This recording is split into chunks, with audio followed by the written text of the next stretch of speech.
peux pas laisser tranquille tout de suite M. Cossette-Trudel et Radio-Québec parce que son effet sur le monde est tangible et très négatif parce que il est en train de convaincre des dizaines de milliers de Québécois que Trump est bon puis c'est un héros qui défend le peuple contre les gens puissants, alors que c'est quelqu'un qui a servi les gens puissants là, de façon dégueulasse, mais pas de façon qui est très surprenante pour un président américain, malheureusement. Mais M. Cossette-Trudel, qui est supposément c'est un docteur en politique, ce qui est incroyable, ça, à cause de l'analyse qu'il fait de la situation, qui est irresponsable. Le gars, c'est un petit fanboy de Trump qui regarde pas le contexte évident pour comprendre vraiment ses actions. Puis je peux vous le démontrer, là, je comprends qu'il peut avoir l'air que cette Trudel et Trump aussi, tant qu'à ça, ces gens-là peuvent avoir l'air de gens qui disent des vérités dérangeantes aux gens puissants, mais en fait, ils ont Trudel, de ce coup-là, pas Trump, Trump non plus en fait, mais il n'y a aucune objectivité.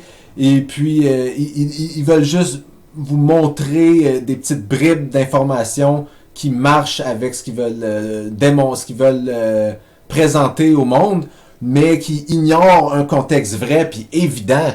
Et puis, je peux vous démontrer à vous, là, si vous avez moindrement l'esprit ouvert, que ce que j'ai dit est vrai, puis que l'analyse que Cossette-Trudel fait dans la vidéo que je vais vous montrer est tout à fait irresponsable. Mais puis indigne là, on a un PhD, là, quelqu'un qui a fait un cours en politique. Oh God. Cette nouvelle de Trump qui vient de signer la semaine dernière un ordre exécutif assez intéressant qui au sujet qui affecte les pharmaceutiques. Donc, l'ordre exécutif dit que le gouvernement américain, le système de santé américain va devoir acheter les médicaments faits aux États-Unis, pas les médicaments faits en Chine ou ailleurs. Donc, c'est comme une espèce de nationalisme économique. Ça, c'est ce que tout le monde retient de l'ordre exécutif. Donc, au lieu d'acheter en Chine, les États-Unis veulent devenir comme indépendants médicalement parlant. Ouais. C'est en tout cas. En ce qui concerne les médicaments. Maintenant, du même souffle, il dit, dans l'ordre exécutif, il y a aussi la disposition à l'effet que le prix qui est payé par le système de santé américain doit être équivalent au prix le plus bas à l'international. Vous comprenez? Donc, parce que ce qui se passait, c'est que il y a aux États-Unis, certains des médicaments qui étaient vendus à l'assurance maladie, etc., et les prix étaient gonflés par les pharmaceutiques. Tout le monde se prenait une cote, comme on dit là. Tout le monde prenait une partie du gâteau et les prix des médicaments devenaient 2, 3, 4 fois plus élevés qu'ailleurs dans le monde. Alors Trump dit non seulement on va ramener toute notre production de médicaments aux États-Unis, mais les prix seront... C'est comme il fixe un prix maximum pour le médicament. Le prix payé par les Américains pour les médicaments sera équivalent au taux le plus bas disponible ailleurs dans le monde. Donc, les pharmaceutiques ne pourront pas faire des profits sur le dos des Américains moyens. C'est ça. OK? Fini, là, les prix gonflés des pharmaceutiques, des gens pauvres, qui sont pas capables de se payer des médicaments parce que tu as des pharmaceutiques qui pense juste à renflouer les poches des actionnaires pour le prochain trimestre. C'est ça qu'il fait.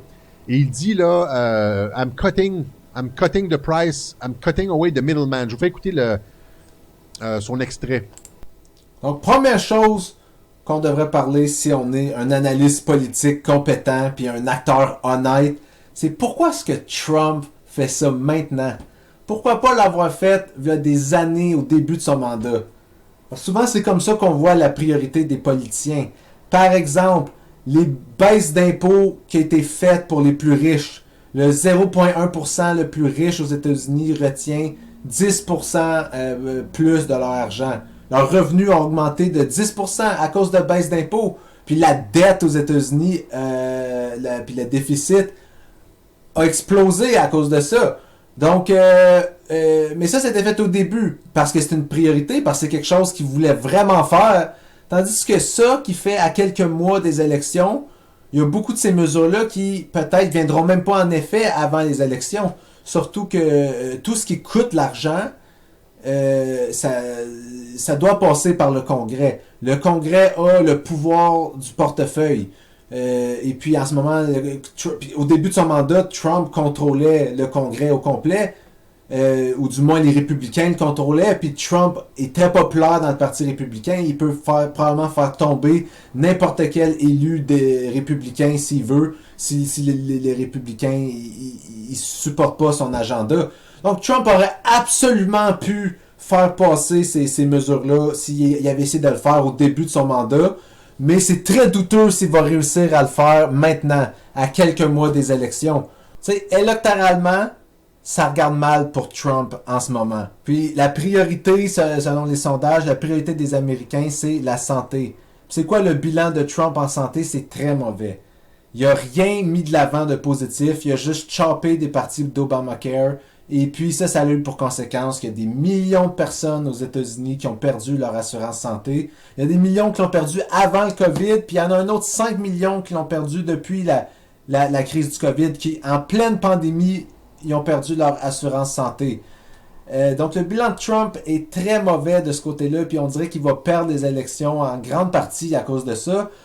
Donc, ça serait-tu possible qu'il décide que « ok, j'ai rien fait sur la santé pendant des années », j'ai bloqué même des projets qui auraient aidé beaucoup de ce côté-là.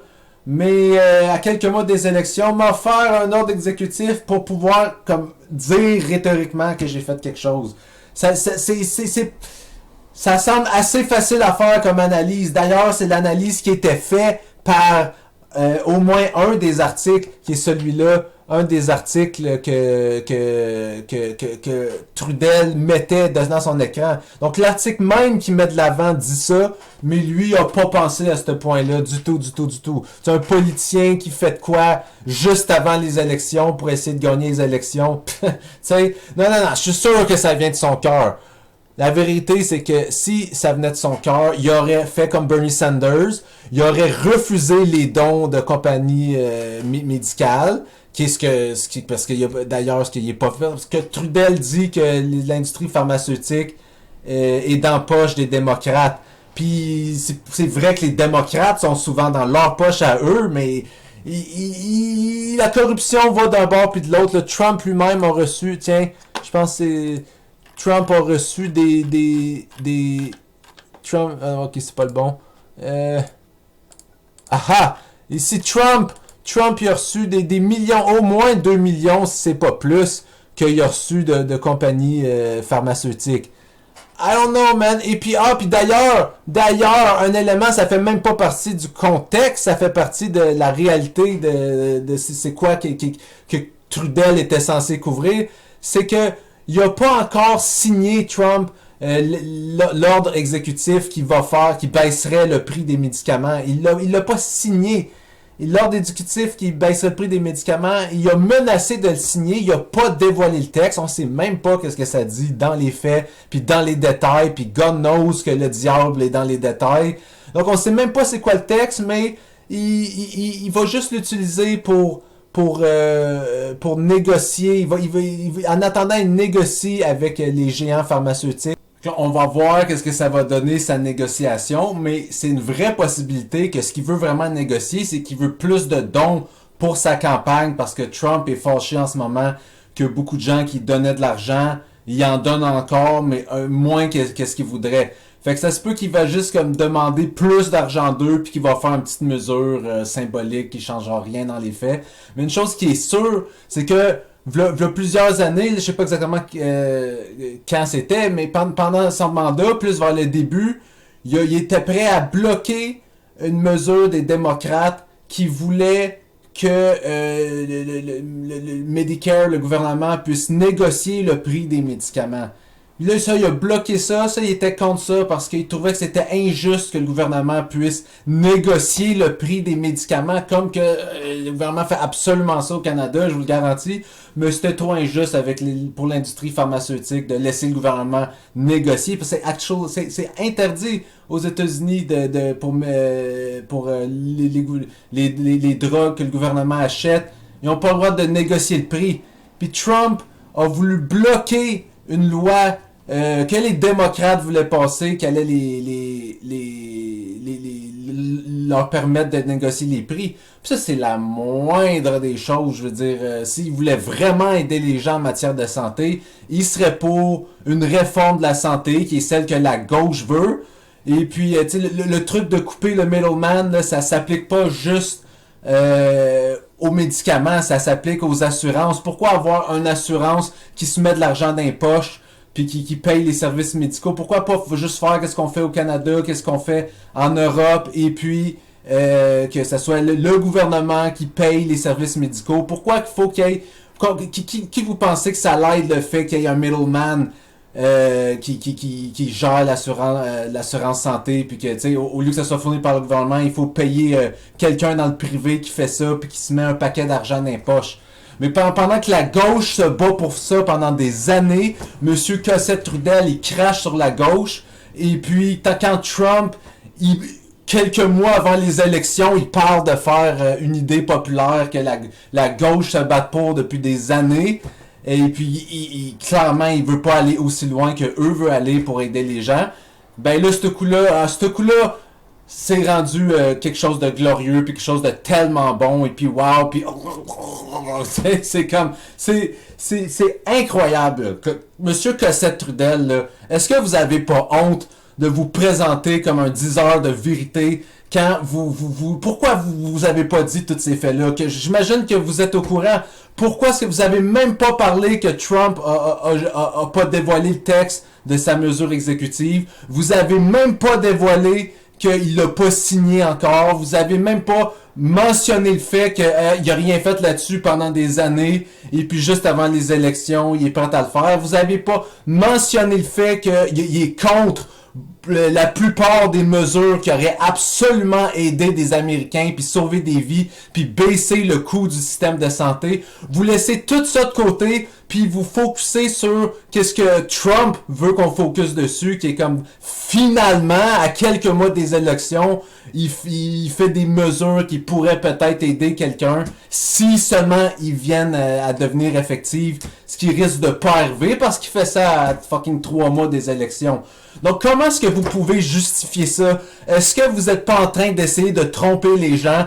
Parce que ça a absolument l'air de ça, puis vous devriez avoir honte avec tous les gens qui vous fait confiance, vous montrez une petite partie de la vérité. Moi, j'ai pas peur de critiquer les gens qui sont de mon côté. Comme Bernie Sanders, je trouve qu'il est excellent, mais je peux faire des critiques de lui. Je suis pas en mode c'est un héros. Puis au contraire, à l'inverse, Trump, quand il fait quelque chose de bon, je peux en parler ça aussi. C'est arrivé, pas très souvent, mais c'est arrivé que Trump fasse quelque chose de bon. C'est souvent arrivé qu'il dise quelque chose de bon, puis qu'il le fasse pas. Pourquoi est-ce que vous êtes un petit fanboy bandé sur Trump de même, et puis que vous priorisez le fait de pousser l'idée que Trump est bon, au-delà de la vérité? Sinon, dites-moi où je me trompe, s'il vous plaît, parce que ce que vous faites, c'est une honte, puis c'est un abus des gens qui commencent à vous suivre, parce que ils sont contre les mesures, et toutes les mesures du COVID vont trop loin,